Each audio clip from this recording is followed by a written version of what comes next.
Sainte Catherine de Sienne, 1347-1380.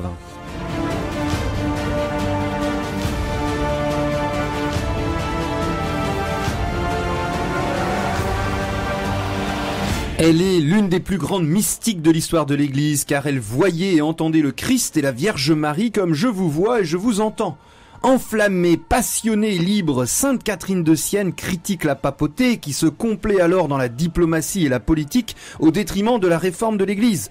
Le pape schismatique est appelé le démon, le clergé attiédi, plein d'amour-propre et craignant de déplaire, des chiens qui ne savent pas aboyer. En même temps, son critère de perfection reste l'obéissance, et elle garde sans cesse le respect et la dévotion vis-à-vis du prêtre en tant que ministre de l'autel.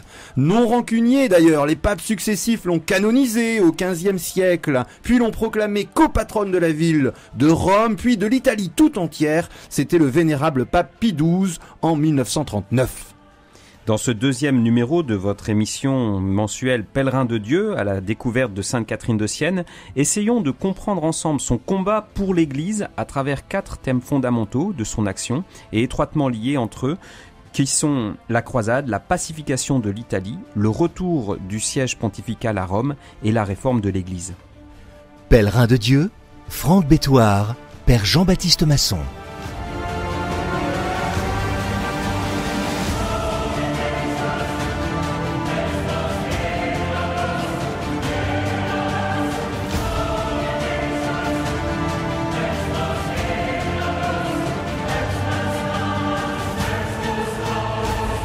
Extraordinaire, Sainte Catherine de Sienne, le XIVe siècle italien, temps de famine, de disette, de peste, de guerre de 100 ans, de conflits à l'intérieur des cités italiennes, un temps d'extrême jeunesse. Elle a 6 ans, elle a une première vision du Christ, incroyable. Elle voit, elle entend Jésus, elle lui parle d'une proximité absolument étonnante. Elle fait un vœu de virginité à 7 ans et puis elle va réussir après des événements.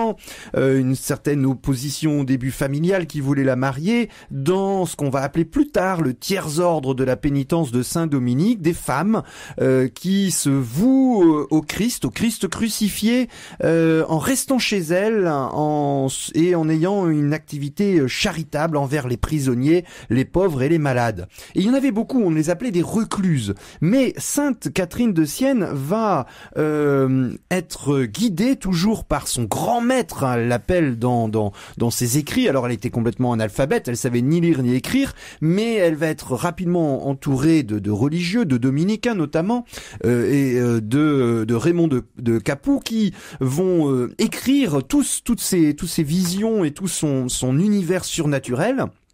Et justement, une voix intérieure l'a fait basculer de sa cellule intérieure. On avait vu ça et vous pouvez le réécouter en podcast lors de la première émission. Elle avait réussi à retrouver dans son cœur une intimité avec le Seigneur. Et là, le Seigneur, qui maintient cette intimité, va, en apparaissant, va lui donner une nouvelle mission. Elle priait dans sa chambre quand le Seigneur lui apparut et lui dit: tu dois savoir, ma très douce fille, que les temps à venir de ton pèlerinage en ce monde seront emplis de nouveaux et très merveilleux dons venant de moi. Ton cœur va s'enflammer si fortement pour le salut du prochain, que, oubliant ton sexe, ta féminité, ta place de femme, tu vas changer le mode de vie que tu as mené jusqu'ici, tu cesseras de fuir, selon ton habitude, la compagnie des hommes et des femmes. Elle était recluse, c'est comme si elle était ermite. Et pour le salut de leurs âmes, tu te mettras à l'œuvre à la mesure de tes forces. Mais ne te trouble pas, ne crains rien, car je serai toujours avec toi.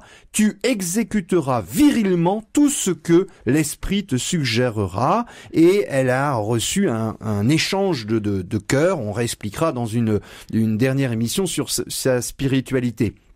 Mais cette mission extérieure, il faut bien comprendre que l'Église de l'époque a du mal à intégrer une personnalité assez forte, le pape, qui commence à entendre parler d'elle. Elle a 27 ans, nous sommes en 1374, le pape Grégoire XI, qui va demander une enquête.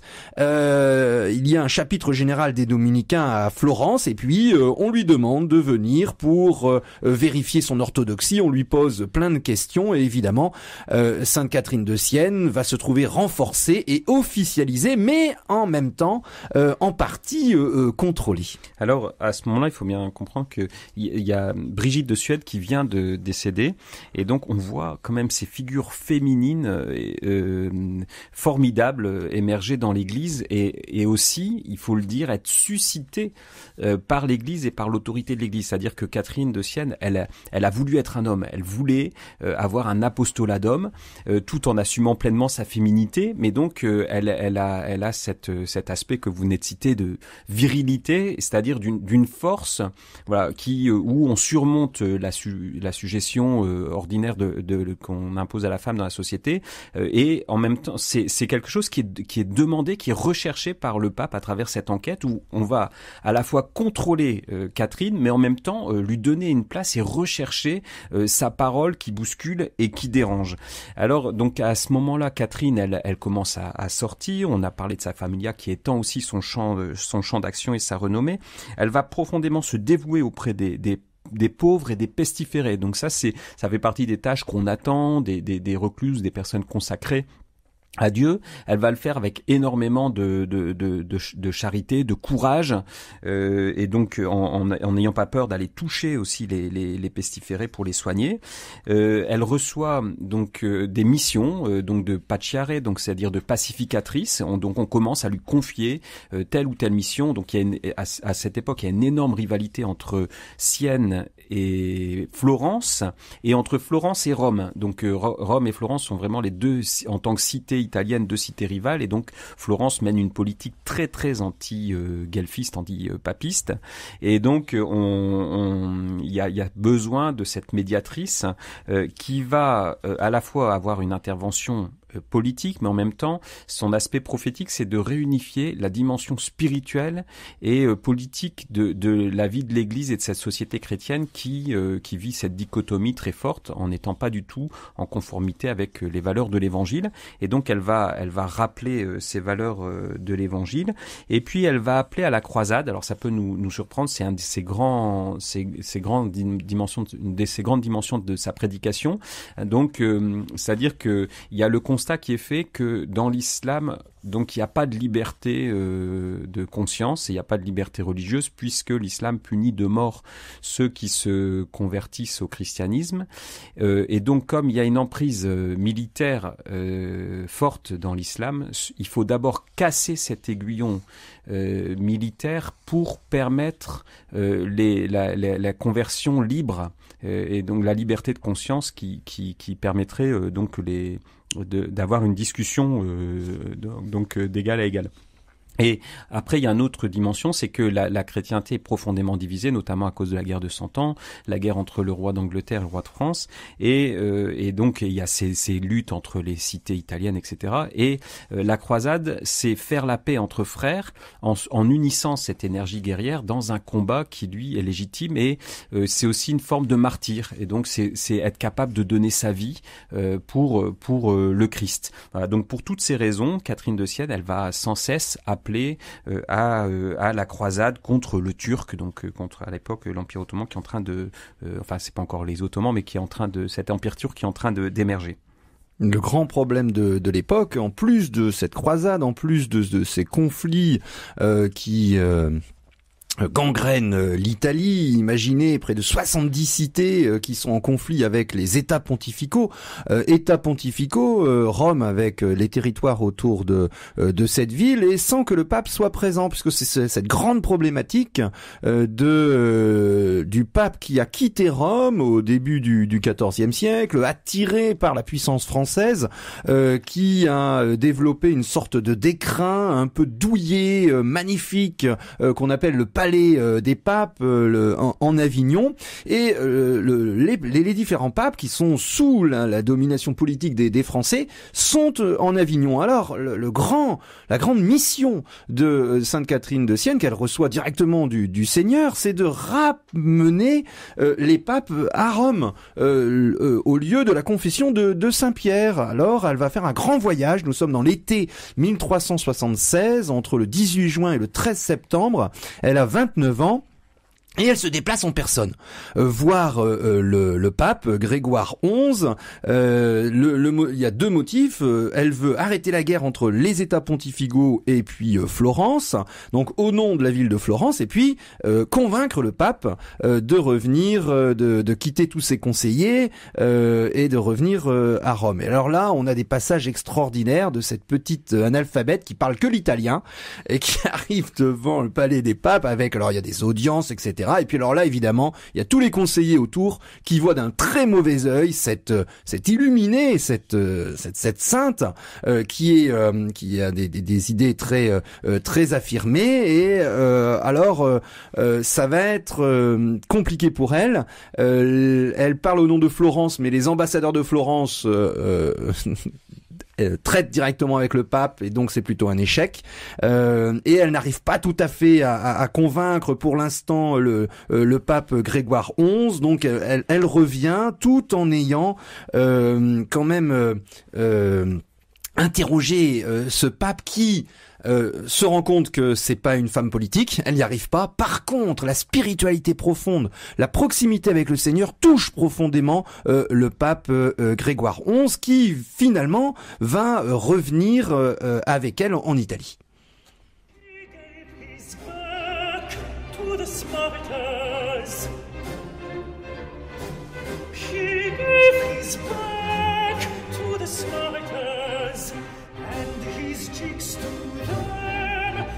Placket of them, and his cheeks to them, that placket of them, and his cheeks to them, that placket of them. He hid not his face from shame and spitting, he hid not his face from shame. From shame, he did not hear his voice.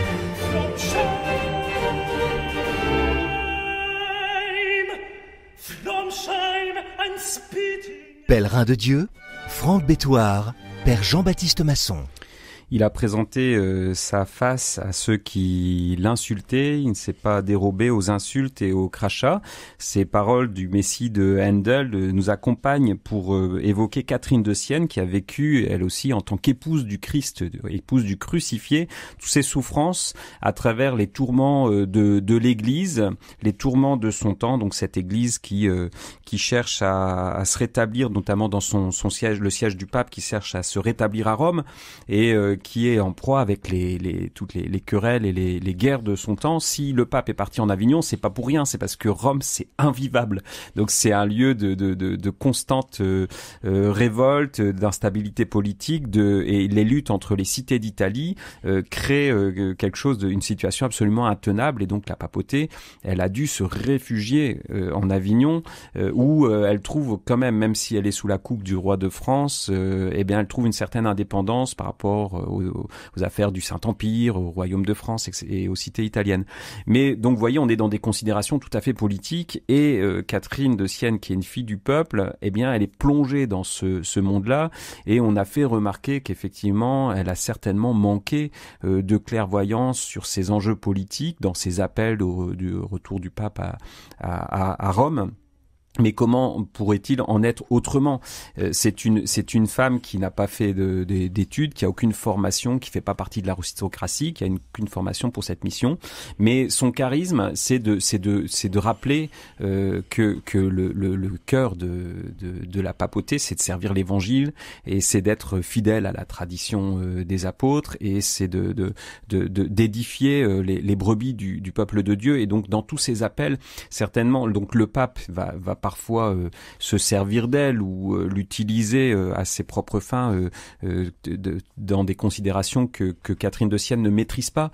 Mais on voit que quand même son message prophétique touche les cœurs et ramène chacun à sa conscience et à son devoir de servir Dieu et l'Évangile dans une conscience droite.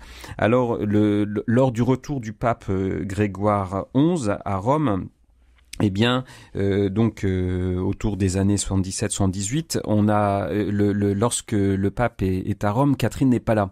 Donc on a des représentations picturales où on voit Catherine rentrer à Rome avec le Saint-Père, ramener le Saint-Père en quelque sorte à Rome. Il semble qu'elle était elle était pas présente, donc elle était impliquée dans ce retour, mais pas présente physiquement. Et donc le retour du pape va être quand même très très difficile à ce moment-là, donc Catherine continue de faire des missions pour le pape, notamment près de la ville de Florence. Grégoire XI l'envoie là-bas parce que donc c'est vraiment la ville qui est hostile à Rome, et donc il y a un danger de mort pour les émissaires. Mais il dit en l'envoyant, je crois que les Florentins n'oseront pas attaquer Catherine parce que c'est une femme et qu'ils la vénèrent. Alors on voit cette influence morale et spirituelle de Catherine qui joue quand même un rôle certain au niveau politique, même si parfois ce rôle a pu être surévalué. Il est quand même très important. Et elle a cet aspect de réunification des dimensions spirituelles et politiques de l'Église. Revenue avec le pape de Rome, elle n'est pas, vous l'avez dit, pas arrivée à Rome, est revenue à Sienne, sa ville, où elle va d'ailleurs fonder un monastère de dominicaines de stricte observance. C'est étonnant, elle est même pas religieuse, mais elle a l'autorisation du pape pour fonder ce monastère de dominicaines, le Sainte-Marie des Anges, où les vocations se multiplient, et elle est toujours en contact avec le pape Grégoire XI. Alors je vais vous lire un extrait de ses lettres, parce qu'on connaît extrêmement bien sa vie grâce à une biographie écrite du Moyen-Âge de Raymond de Capoue, et puis par ces centaines de lettres qu'elle a envoyées. Elle a quasiment inventé Internet avant la lettre. Elle a constitué un réseau de communication tout à fait étonnant dans toute l'Europe. Et elle, pour vous donner un petit peu la teneur, elle écrit au pape Grégoire XI: Très saint et très doux Père dans le Christ Jésus, vous êtes le portier du cellier de Dieu, c'est-à-dire le gardien du sang de son Fils. On reverra avec une émission sur la spiritualité la place du sang de Jésus, de son Fils unique, dont vous tenez la place sur terre. Le doux Verbe nous apporta la paix, parce qu'il fut le médiateur entre Dieu et nous. Ô très saint Père, je vous conjure par l'amour de Jésus crucifié de suivre ses traces. Ô mon père, il l'appelait, Sainte Catherine de Sienne a appelé le pape papa, vous nous êtes donné pour négocier la paix. Dieu veut et vous demande que vous arrachiez autant que vous le pourrez le pouvoir des mains du démon. Travaillez à détruire la corruption des ministres de la Sainte Église. Arrachez les fleurs infectes et plantez des fleurs de bonne odeur. Des hommes vertueux qui craignent Dieu. Moi, je n'en puis. Pardonnez-moi, très saint Père, ma présomption. Que l'amour et la douleur m'excusent devant vous. La paix pour l'amour de Jésus crucifié et non pas la guerre. Et justement, elle s'en va en apostolat en Val d'Orcia. Alors dans ce Val d'Orcia, elle va y aller avec des compagnons dominicains. Donc il y a 3 prêtres qui sont avec elle. C'est une véritable croisade pacifique. Donc il s'agit de ramener des populations rurales, isolées et superficiellement christianisées, donc les ramener à une foi plus vive. Et donc elle va avoir une activité vraiment de mission rurale en quelque sorte, pendant 4 mois auxquels on ne sait pas si elle a prêché pendant ces missions elle-même, mais en tout cas elle a exercé cette mission d'évangélisation, donc qui montre que vraiment le cœur de Catherine, c'est d'annoncer l'évangile et de ramener au Christ. Et pendant ce temps aussi, elle commence à déployer une très grande activité épistolaire, on l'a évoqué, auprès des plus grands de ce monde, et mûrit son projet de le livre, donc ce qui va être le livre, on va appeler le dialogue, qui est la grande œuvre de sa vie qu'elle va commencer à écrire dans cette période-là.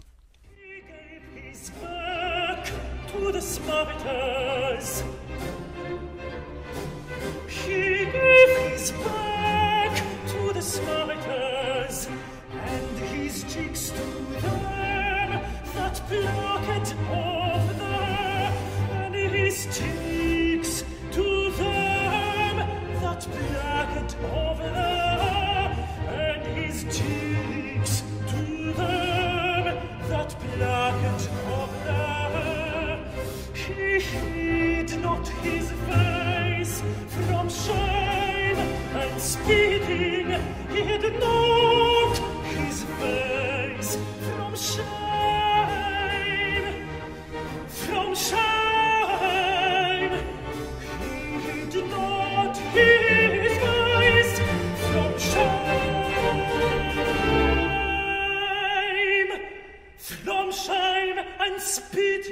Pèlerin de Dieu, Franck Bétoir, Père Jean-Baptiste Masson.